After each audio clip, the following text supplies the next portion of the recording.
Hello everyone, this is Mr. Kozlowski and welcome to Unit 5 lecture on Learning Target 4.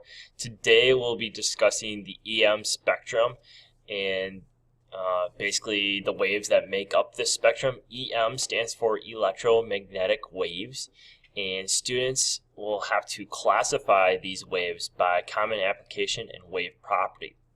There's three skills that you have to know. Number one, you must identify common applications of these waves. Number two, you must rank these waves in the spectrum by frequency, wavelength, and energy. And number three, you must explain why a particular type of wave is used for its application based on the frequency, wavelength, and the energy of that wave. So the electromagnetic spectrum, what is it? The electromagnetic spectrum is a range of wavelengths and frequency of waves that are not mechanical, meaning that these waves carry their own energy on their own. And basically, EM waves do not require a medium to travel through, and frequency determines the energy of an EM wave.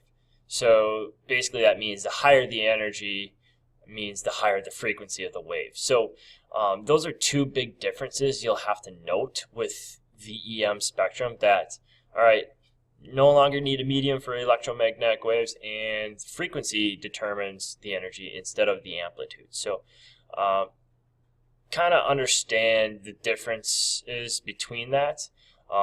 Students have a hard time, especially with the medium. Basically, these waves travel through space, and they don't need that matter to transfer the energy because of the type of wave they are. So the first skill that you must know about is you must identify common applications of EM waves. So here we have kind of a picture of the electromagnetic spectrum and its common applications. So if you look at the type of EM wave or radiation, we sometimes call it, we have obviously the wavelength here on top with the first line, and you can kind of see the different types of waves we're talking about. We are talking about things like radio waves, microwaves, infrared waves, visible light, ultraviolet, X-rays, and gamma rays. This is the spectrum. So from radio waves all the way to gamma rays, there is a wide range of wavelengths, frequencies, and energies in this spectrum. If we look at radio waves, common applications, well, you guys know that radio waves are generally used to broadcast AM, FM radio. We also have television that still somewhat uses radio waves to transmit their signal through the TV. We also have microwaves. You're familiar with a microwave oven, but microwaves are also used in things like radar, telephone signals, and other general types of signals that we use throughout our daily lives. Infrared waves basically are waves that transmit heat. So you can feel infrared waves from the sun if you're sitting next to a fire, or you have hot air coming out of your radiator or furnace. Basically that's an infrared wave. Visible light, you're familiar with color, and I talked about color blindness in class. So that is part of the EM spectrum as well. Above that, we have the ultraviolet rays. These are absorbed by skin, so the sun has UV rays, and you probably heard of that before. And they're also used in fluorescent tubes as well. X-rays can be used to view inside of bodies and other objects, and then gamma rays, which have the highest energy, are used in medicine for killing cancer cells. And also used in nuclear energy as well. So those are the common applications, and there's more as well, but basically that gives you a sense of how these waves apply to your life. The second skill is you must be able to label wavelength, frequency, and the energy on the spectrum itself. And there's a few kind of general rules here. If we look at the EM spectrum, let's talk about wavelength here. As we go from radio waves to gamma rays, in this picture from left to right, the waves lengths themselves are going to decrease. So if we look at radio waves are very large wavelengths. And I'll give you kind of a comparison in a few slides later, but they're the largest of the waves. And as we go from left to right, the wavelength decreases. So if you can kind of see in this picture here, it gives you a picture of the longer wavelengths, and the further we move towards the gamma ray end of the spectrum, the wavelength is going to decrease. Because of that, obviously, you know that wavelength and frequency are linked in that kind of inverse relationship we discussed in class. So as the wavelength decreases, the frequency, how many waves we have per second, increases. So as we, again, go from radio waves to gamma waves, the frequency is going to increase here and get higher. So gamma rays are much higher frequency than, say, radio waves. The last thing we have to know about is the energy. And basically, energy in an electromagnetic wave is related to frequency. That is different from a mechanical wave. Mechanical energy is related to the amplitude. In an EM wave, frequency will determine the energy. The higher the frequency, the higher the energy. So radio waves have a very low energy output, and gamma rays have the highest energy output of the EM rays. Finally, the last thing on this slide, you can kind of see here the frequency measurement.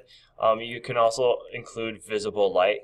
So again, this goes back to kind of the first part of the unit. Red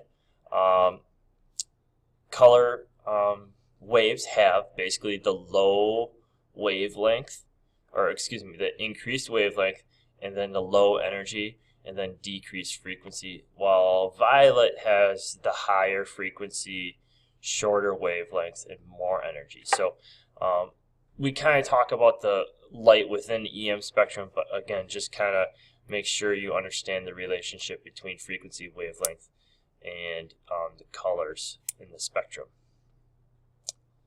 The last skill that you have to know about is you must explain why a particular type of wave is used for its application based off of those three things: wavelength, frequency, and energy. So again, if we look at another picture of the spectrum, we said that radio waves have the longer wavelengths, and you could kind of see that radio waves are almost the size of a soccer field and a house. Well, why do you have those such large wavelengths and low energy? Well, that can explain like radio towers, maybe as well as cell phone towers, which are actually microwaves as well, because those are the larger waves, and they need to be that big so they can, in order to collect and transfer those waves and transmit them where they need to go.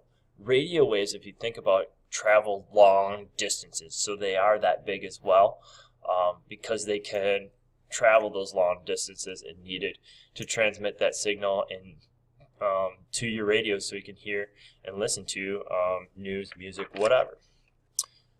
If we look at ultraviolet radiation waves are obviously have a shorter wavelength and higher frequency, so they have more energy. This is where you can start to use waves to maybe kind of kill, disinfect some things like bacteria and viruses.